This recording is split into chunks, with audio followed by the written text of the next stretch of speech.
Hello जी, अस्सलामु अलैकुम। कैसे हो? उम्मीद करते हैं अच्छे होंगे। पहले आज की इस वीडियो में क्लास 12th हिस्ट्री के सब्जेक्टिव क्वेश्चन 2 मार्क्स वाले 10 सब्जेक्टिव क्वेश्चन पे चर्चा करेंगे। मतलब टोटल मैं आप सभी को 20 मार्क्स की तैयारी कराने वाला हूँ। इसलिए पहले आप सभी को क्या करना है, इस वीडियो को बहुत ही ध्यानपूर्वक देखना है, जिससे आपका ये 20 मार्क्स कंप्लीट हो जाए। हो सकता है आपके एग्जाम में यहाँ से डायरेक्ट 2 से 4 प्रश्न देखने को मिल सकता है। ठीक है, चलिए तो मैं शुरू करता हूँ क्लास। इससे पहले आप सभी को अंग्रेजी नववर्ष की हार्दिक शुभकामनाएं, और मैं दुआ करता हूँ आपका यह साल बहुत बेहतर जाए, बहुत बेहतर रिजल्ट आए, आपका सेहत बना रहे, आपके मम्मी पापा सलामत रहे। ठीक है, और भी बहुत सारा दुआएं देता हूँ। तो चलिए बिना देरी के हुए हम पहले 9 प्रश्न से क्लास को स्टार्ट करते हैं। ठीक है, पहला 9 प्रश्न की करें, शिलालेख का क्या महत्व है। ठीक है, मतलब जो भी शिलालेख आप देखते हैं म्यूजियम में रखा रहता है, या जो भी कहीं पर भी लेख पड़ा रहता है हमें जानकारी जो मिलता है, इसका क्या महत्व है। आंसर में लिखेंगे शिलालेख ऐतिहासिक और सांस्कृतिक महत्व रखते हैं। शिलालेख जो है यह हमेशा ऐतिहासिक तथा सांस्कृतिक महत्व को बनाए रखता है। वे जानकारी, घटनाओं या संदेशों का अस्थायी रिकॉर्ड प्रदान करते हैं। वे किसी भी चीज़ की जानकारी देता है, घटना के बारे में बताता है और अस्थायी संदेश प्रदान करता है। वे भविष्य की पीढ़ियों के लिए ज्ञान, परंपरा और कहानियों को संरक्षित रखते हैं। कौन? तो शिलालेख। पिछली सभ्यता, भाषा और रीति रिवाजों को समझाने में योगदान देते हैं। कौन? शिलालेख। और शिलालेख व्यक्तियों का स्मरण भी कर सकते हैं। मतलब शिलालेख जो है यह व्यक्तियों का स्मरण भी कर सकते हैं और महत्वपूर्ण स्थलों को चिन्हित कर सकते हैं और समय समय पर अस्थायी संदेश दे सकते हैं। कौन? तो शिलालेख ही दे सकता है। तो इस प्रकार से पहले हम इस प्रश्न का आंसर लिख सकते हैं। बहुत ही टॉप लेवल का प्रश्न है, आपके एग्जाम में काफ़ी बार ये प्रश्न आया भी है, हो सकता है आपकी बार भी आ जाए। ठीक है, आगे बढ़ते हैं पहले। और यहाँ पे देखिए दूसरा नंबर प्रश्न करें, अभिलेख का क्या महत्व होता है। ठीक है, वहाँ पता शिलालेख और यहाँ पे है कि अभिलेख का क्या महत्व होता है। आंसर में लिखिएगा, इतिहास में अभिलेख आवश्यक है। इतिहास में अभिलेख जो है यह आवश्यक है क्योंकि वे जानकारी की प्राथमिक स्रोत, घटना, निर्णय और सामाजिक विकास का दस्तावेजीकरण करते हैं। मतलब जो भी अभिलेख होता है यह क्या है, तो यह प्राथमिक स्रोत, मतलब यह कहाँ से कोई चीज़ प्राप्त हो रहा है इसके बारे में, घटना के बारे में, यह कौन सा घटना था। ठीक है, निर्णयों के बारे में तथा सामाजिक विकास के दस्तावेजीकरण करता है। मतलब दस्तावेज एक तरीके से बना कर देता है कि इस प्रकार के इतिहास में ये घटना घटा था और इस घटना का यह परिणाम आया, यह निर्णय हुआ, इससे सामाजिक में यह चीज़ बदलाव आया। ठीक है, वे अतीत में अंतर्दृष्टि प्रदान करते हैं। वे क्या है, तो अतीत में अंतर्दृष्टि प्रदान करते हैं। शोधकर्ताओं को ऐतिहासिक आख्यानों का पुनर्निर्माण करने, सांस्कृतिक विकास को समझने और पिछले अनुभव को सीखने में सक्षम बनाते। कौन? तो अभिलेख जो बनाते हैं। मतलब अभिलेख जितने भी मिलते हैं यह क्या करते हैं, तो जो भी हमारे इतिहासकार होते हैं इसको, मतलब किसी भी चीज़ को जानकारी प्राप्त करने में बहुत सक्षम मतलब बहुत उसको जानकारी प्रदान करने में सहायता देता है। ठीक है, स्टिक रिकॉर्ड ऐतिहासिक विश्लेषण के संदर्भ में प्रामाणिकता प्रदान करते हैं। मतलब स्टिक रिकॉर्ड भी प्रदान कौन करेगा, तो जो भी अभिलेख होगा ये, और के संदर्भ में प्रामाणिकता, मतलब प्रमाण के द्वारा यह प्रदान करता है, जिससे भावी पीढ़ियों के लिए ज्ञान का संरक्षण सुनिश्चित होता है। मतलब किसी भी चीज़ का, जब आप मान लीजिए कोई अभिलेख मिला, ठीक है, तो इसमें जितने भी जानकारी दिया गया, ठीक है, तो जो जानकारी दिया गया इस जानकारी का रेफरेंस लेकर अगर इतिहासकार कोई भी चीज़ बताएगा तो ये क्या है, ये हमें ऑथेंटिक भी लगेगा, मतलब प्रामाणिकता भी लगेगा और इससे हम ज्ञान भी प्राप्त करेंगे। तो इसलिए अभिलेख बहुत जरूरी होता है इतिहास के श्रेणी में। ठीक है, तो इस प्रकार से इस प्रश्न का आंसर लिखेंगे। आगे बढ़ते हैं, ये प्रश्न आपके एग्जाम के लिए बहुत ही टॉप लेवल का, ये भी हड़प्पा सभ्यता की सीमाओं का उल्लेख कीजिए, आपके एग्जाम में आ सकता है। याद रखिएगा, दुनिया के सबसे पुरानी शहरी समाजों में से एक हड़प्पा सभ्यता यानी सिंधु सभ्यता जो है, इसका विकसित आसपास, मतलब विकसित का जो काल लिखा हुआ है, यह विकसित हुआ था 2500 से लेकर 1900 ईसा पूर्व के आसपास में विकसित हुई थी। इसकी सीमाएं आधुनिक भारत और पाकिस्तान को घेरती। इसकी जो सीमाएं हैं, मतलब यह हड़प्पा सभ्यता कितना दूर में फैला हुआ था, तो ये आधुनिक, मतलब आज के दौर के भारत और पाकिस्तान में फैला हुआ था। ठीक है, मतलब दोनों में फैला हुआ था, घेरी हुई थी। जो उत्तर के हिमालय, मतलब उत्तर के हिमालय तलहटी से दक्षिण के अरब सागर तक फैली हुई थी। याद रखेंगे, कहाँ से कहाँ तक फैला हुआ था, तो उत्तर के हिमालय तलहटी से दक्षिण भारत के अरब सागर तक फैली हुई थी, और पूर्व में यह यमुना नदी तक पहुंची, और पश्चिम में वर्तमान बलूचिस्तान तक पहुंची। मतलब पूर्व में, मतलब जो पूर्व में क्या है, तो यह यमुना नदी तक पहुंची हुई थी। कौन? तो हड़प्पा सभ्यता का। और उसके बाद पश्चिम में जो है, या अभी वर्तमान में जो बलूचिस्तान है, वहाँ तक ये फैला हुआ था। कौन? तो हड़प्पा सभ्यता, जो आपका ये चैप्टर है, यह जो सभ्यता मिला था, सबसे पुरानी सभ्यता है, जो शहरी सभ्यता है, नगरीय सभ्यता है, यह फैला हुआ था। मतलब कहाँ तक फैला हुआ था उसके बारे में पूछ रहा है। तो आप इस प्रकार से आंसर लिखेंगे, जिससे पता चल जाएगा, जो मतलब एग्जामिनर है, देखने वाला है, वह देखे तो पता चल जाए, अच्छा हड़प्पा सभ्यता के बारे में इसने ये भी जानकारी दिया है कि यह कब से कब तक विकसित हुआ। ठीक है, उसके बाद ये भी बता रहा है कि आधुनिक भारत और पाकिस्तान में यह क्षेत्र फैला हुआ था। और इसके साथ साथ ये क्या है, तो ये मतलब सीमा रेखा भी बता रहे हैं, कहाँ से कहाँ तक किस प्रकार से फैला था। तो इस प्रकार से इस प्रश्न का आंसर लिख देना है आप सभी को। आगे बढ़ते हैं, आगे देखिए प्रश्न क्या है, सिंधु सभ्यता के पतन के 2 कारण लिखिए। ये आपके एग्जाम के लिए टॉप लेवल का प्रश्न है। आप जब PYQ उल्टा कर देखेंगे, मतलब प्रीवियस ईयर क्वेश्चन उल्टा कर देखेंगे, तो ये कई बार ये क्वेश्चन पूछा गया कि सिंधु सभ्यता के पतन के 2 कारण, आखिर सिंधु सभ्यता जो था ये पतन क्यों हो गया, खत्म क्यों हो गया। तो आंसर में लिखिएगा, सिंधु सभ्यता का पतन पर्यावरणीय परिवर्तनों के कारण हुआ होगा। मतलब हुआ होगा क्योंकि हम जानते नहीं ना असल में यह क्यों हुआ था। ठीक है, इसलिए मैंने क्या लिखा है कि सिंधु सभ्यता का पतन पर्यावरणीय परिवर्तन के कारण हुआ होगा, जैसे अनियमित मानसून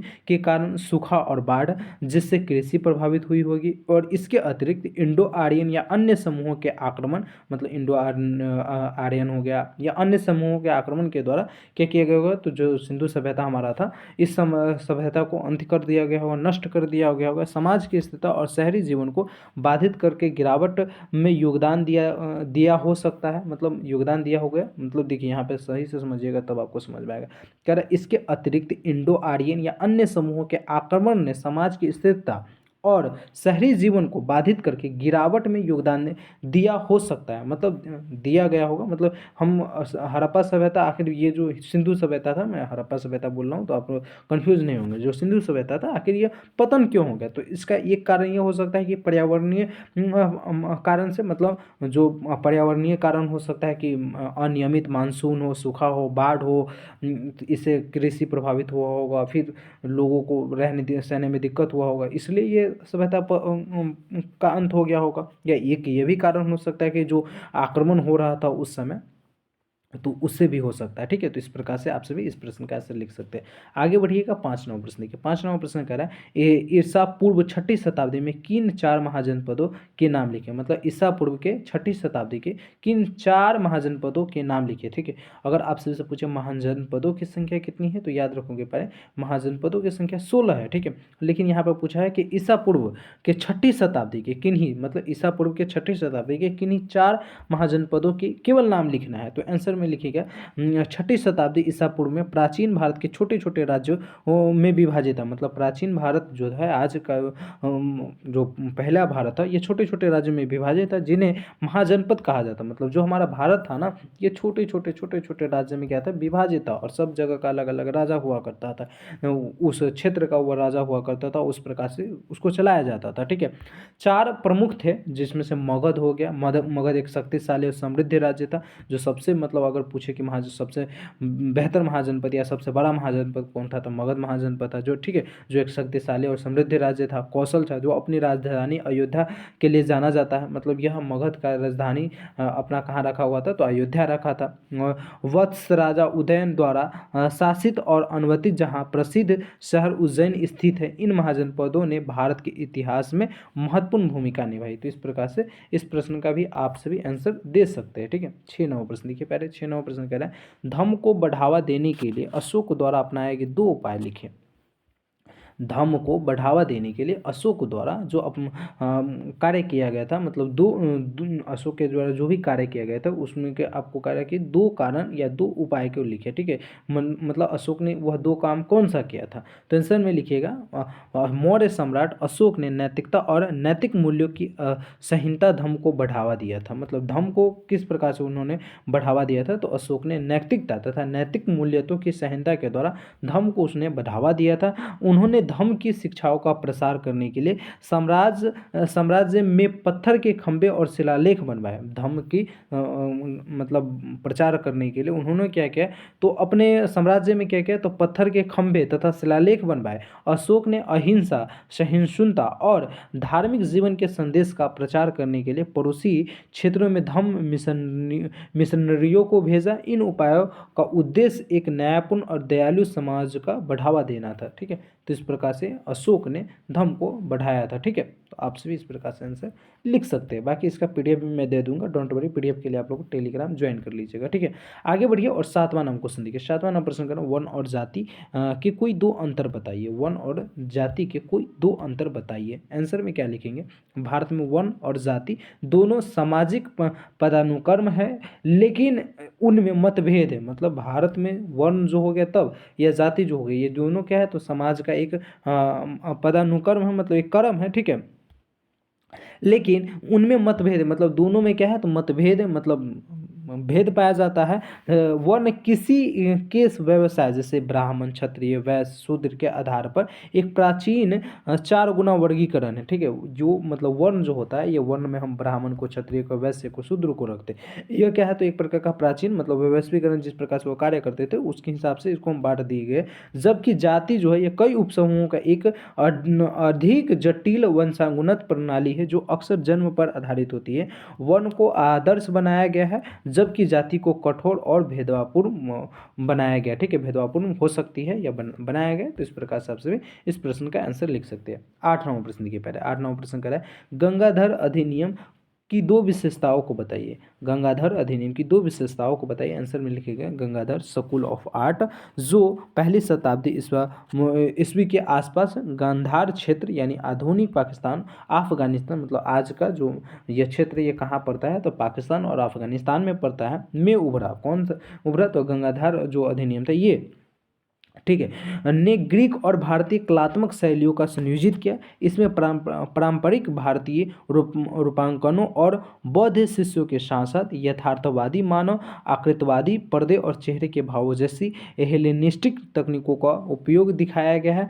इस संलग्न ने कुषाण साम्राज्य के समय में एक विशिष्ट कला शैली का निर्माण किया। ठीक है, ठीक है, तो इस प्रकार से गंगाधर अधिनियम की दो विशेषताओं के बारे में आप लिख सकते हैं। ठीक है, क्या लिखेंगे, तो आप लिख देंगे कि गंगाधर स्कूल आर्ट जो पहली शताब्दी ईसा पूर्व के आसपास गांधार क्षेत्र, जो अभी वर्तमान के पाकिस्तान और अफगानिस्तान में उभरा है, ने ग्रीक और भारतीय कलात्मक शैलियों को संयोजित किया था। ठीक है, ये हो गया। ठीक है, इसमें पारंपरिक रूपांकनों और बौद्ध विषयों के साथ साथ यथार्थवादी, मानव आकृतिवादी और पर्दे के चेहरों को भाव जैसे हेलेनिस्ट तकनीकों को उपयोग किया गया है। इस संलयन ने कृषाण साम्राज्य के समय में एक विशिष्ट कला शैली का निर्माण किया था। ठीक है, तो ये इस प्रकार से आप सभी को इस प्रश्न का आंसर लिख देना।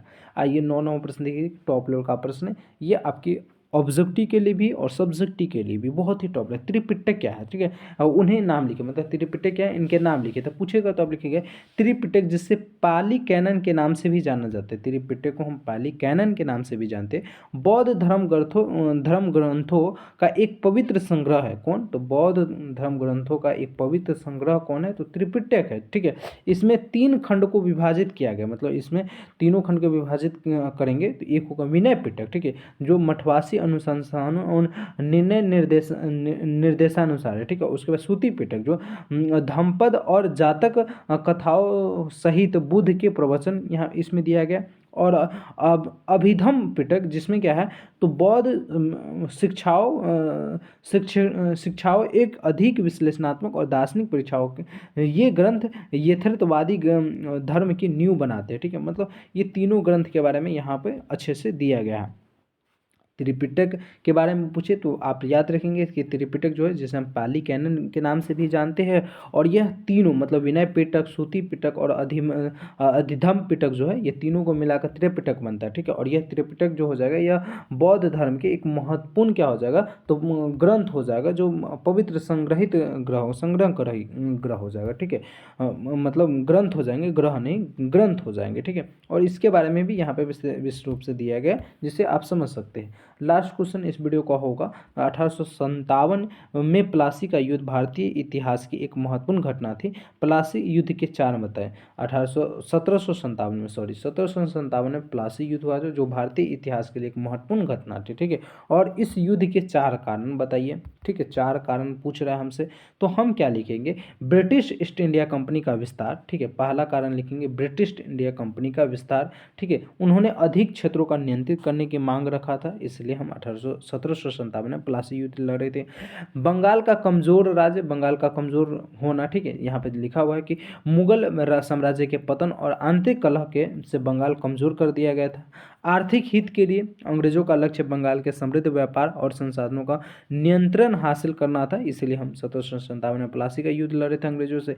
और राजनीतिक महत्वाकांक्षाओं, मतलब भारत ने ब्रिटिश और फ्रांसीसी औपनिवेशिक प्रतिनिधित्व के संघर्ष को बढ़ावा दिया। इस लड़ाई से भारत में ब्रिटिश औपनिवेशिक शासन की शुरुआत हुई थी। ठीक है, तो इसीलिए हमने 1757 में क्या तो प्लासी का युद्ध लड़ा था। इसके चार कारण निम्नलिखित है। पहला कारण में आप ये लिख सकते हैं कि ब्रिटिश ईस्ट इंडिया कंपनी का विस्तार। ठीक है, आप ये इसके बारे में भी आपको समझाने की जरूरत नहीं, अगर हालांकि इतना अगर आप समझा देते हैं एक वाक्य में, तो इससे क्या होगा कि आपको मतलब समझा जाएगा कि बेहतर स्टूडेंट है, आप पढ़ने वाले स्टूडेंट है। ठीक है, नंबर तो उतना ही मिलेगा। अगर आप केवल चार कारण, यही चार कारण लिख दीजिएगा, फिर भी आपको नंबर 2 ही नंबर मिलेंगे। ठीक है, और अगर इस प्रकार से भी लिखिएगा तो आपको 2 ही नंबर मिलेंगे, मतलब पूरा विस्तार रूप से भी लिखिए फिर भी 2 नंबर, क्योंकि 2 नंबर का क्वेश्चन है। और अच्छे से लिखिए, यानी शॉर्टकट में लिखिएगा, फिर भी आपको 2 नंबर मिलेंगे। लेकिन इससे क्या होगा कि मान लीजिए अगर इस प्रकार से आप थोड़ा सा लिख देते हैं, तो इससे क्या होगा, जैसे मान लीजिए 9 नंबर प्रश्न आपके एग्जाम में आया। ठीक है, और आपको है ना मतलब त्रिपिटक के बारे में पूछ रहा है, उनके नाम के बारे में पूछ रहा है, तो आपको 2 गो नाम याद है और 1 गो नाम याद है नहीं है। तो इसमें क्या हुआ, आपने क्या किया, 2 नाम तो लिख दिया, लेकिन एक नाम नहीं याद होने की वजह से आपने नहीं लिखा। तो इससे क्या हो सकता है कि एग्जामिनर जो होंगे, क्योंकि आपने पूरा प्रश्न का आंसर सही नहीं दिया, तो हो सकता है यहाँ पे एग्जामिनर आपका नंबर काट ले और कहे कि यार 2 ही दिया, मतलब एक छोड़ रहा है, मतलब बच्चे को इसके बारे में सही जानकारी नहीं है, तो 2 मार्क्स का ये है, तो हम यहाँ पे 1 नंबर उसको दे देते हैं। तो लेकिन अब यहाँ पे वो 1 नंबर इसलिए नहीं देगा प्यारे, क्योंकि आपने यहाँ पर विस्तार रूप से लिखा है। तो इससे क्या पता चलेगा उसको कि नहीं, यह जब विस्तार रूप से दूसरे प्रश्न को लिख सकता है, इसके मतलब ये बच्चे भूल रहे हैं, उससे नहीं लिखा पाया है, हो सकता है कि उस समय दिमाग में नहीं आया हो, इसलिए यहाँ पर भी आपको क्या है तो 2 मार्क्स दे देगा। ठीक है, इसलिए कभी भी किसी भी प्रश्न को अगर थोड़ा विस्तार से लिखते हैं तो यह अच्छा ही रहता है, खराब नहीं होता। ठीक है, बाकी यह क्लास कैसा लगा आप लोग ज़रूर बताइएगा। उम्मीद करते हैं कि आपका ये नया साल बहुत बेहतर जाए और आप लोग इस नए साल में बहुत अच्छे अच्छे सपनों को साकार करें और बेहतर प्रदर्शन करें इस नए साल में। ठीक है, चलिए मिलते हैं अगले वीडियो में, जब तक के लिए जय हिंद जय Bharat. Thank you so much.